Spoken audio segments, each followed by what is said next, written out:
さてと、それじゃあ始めようかな。本日のテーマは、ライブ 2D モデルに適用するエフェクトについてです。これまでの配信では、シェーダーグラフを使用して、操作線エフェクトやブラインドのアニメーションを作成していました。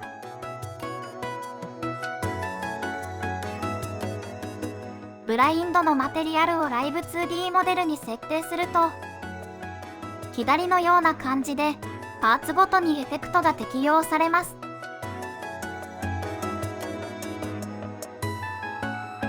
ライブ 2D モデルはパーツごとに独立しているので、モデル全体にエフェクトを適用しようとすると、何らかの対応が必要になりそうですね。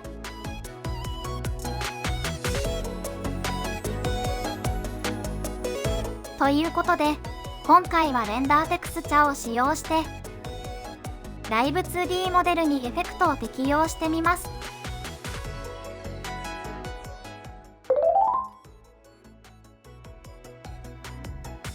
まずはレンダーテクスチャの機能を確認します。レンダーテクスチャはリアルタイムでカメラの映像を表示できるので、左のような感じで指定したカメラの出力を 3D や 2D のオブジェクトに表示できます。今回の場合だと、ライブ 2D 用のカメラを用意して、ローイメージに反映させる感じですね。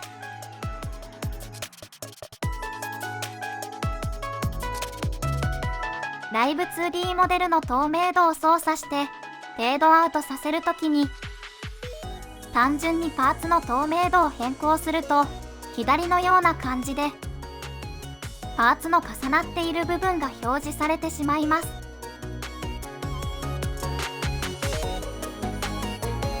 これを回避するため、一時的にレンダーテクスチャを使用することもあるようです。ローイメージの透明度を操作すれば、きれいにフェードアウトさせることができますね。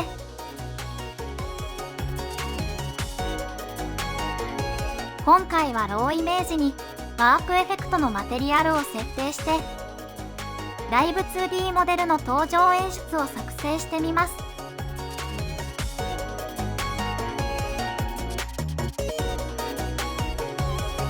まずは上部のメニューからレンダーテクスチャを作成します。今回のサンプルではサイズを512に設定しました。レンダーテクスチャの解像度が高いとライブ 2D モデルがきれいに表示されますが、負荷も高くなってしまうので注意が必要ですね。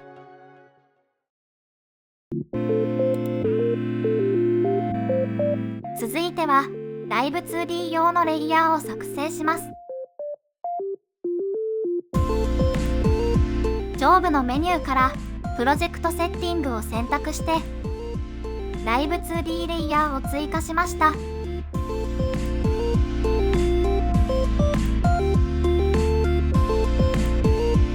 ライブ 2D モデルのレイヤーを作成したレイヤーに変更します。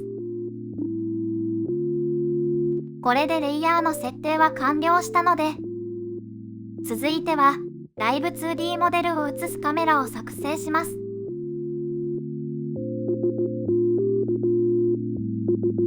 上部のメニューからカメラを選択して、作成したカメラのカリングマスクを設定します。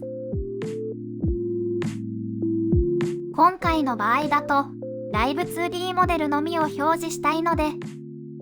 先ほど作成したレイヤーだけ映すようにしました。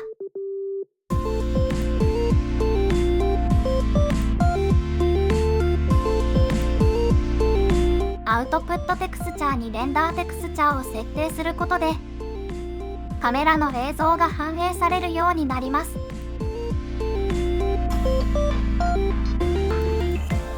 メインカメラではライブ 2D モデルを表示しなくても良いので、カリングマスクでライブ 2D レイヤーが映らないようにしました。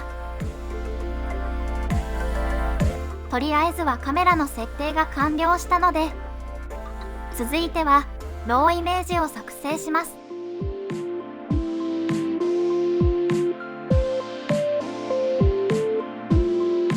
上部のメニューからローイメージを選択して、作成したローイメージのテクスチャーにレンダーテクスチャーを設定します。ローイメージにはマテリアルを設定できるので、今回はワープエフェクトのマテリアルを設定しました。ワープエフェクトの作り方については、Unity Japan の動画、シェーダーグラフ始めてみよう実践編で確認できます。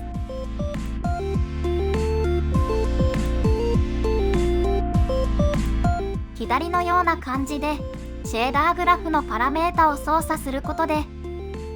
エフェクトのオンとオフを切り替えることができます。以前の配信で、シェーダーグラフのパラメータを操作するスクリプトを作成しているので、同様の手順で、今回はライブ 2D モデルの登場演出を作成してみました。フェーダーのプロパティで、表示と非表示を切り替える感じですね。ということで、早速動作を確認してみます。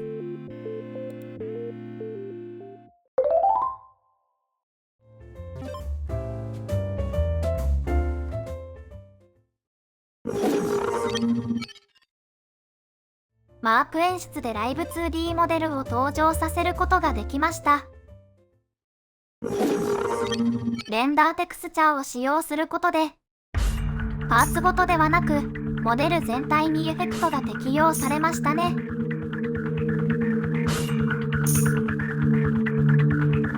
ボス戦については、レーザーを跳ね返すことができればパーフェクト判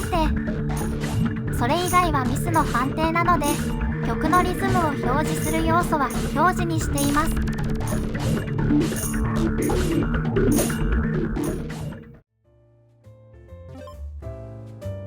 帯電するようなエフェクトについては、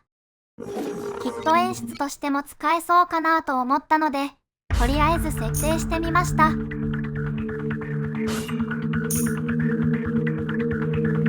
雷属性の攻撃がヒットした時に使えそうですね。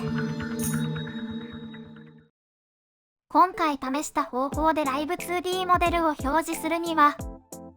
ライブ 2D 用のカメラを作成する必要があるので、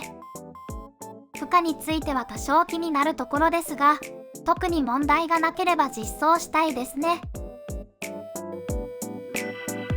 ということで、本日はレンダーテクスチャーを使用して、ライブ 2D モデルにエフェクトを適用してみました。ご視聴ありがとうございました。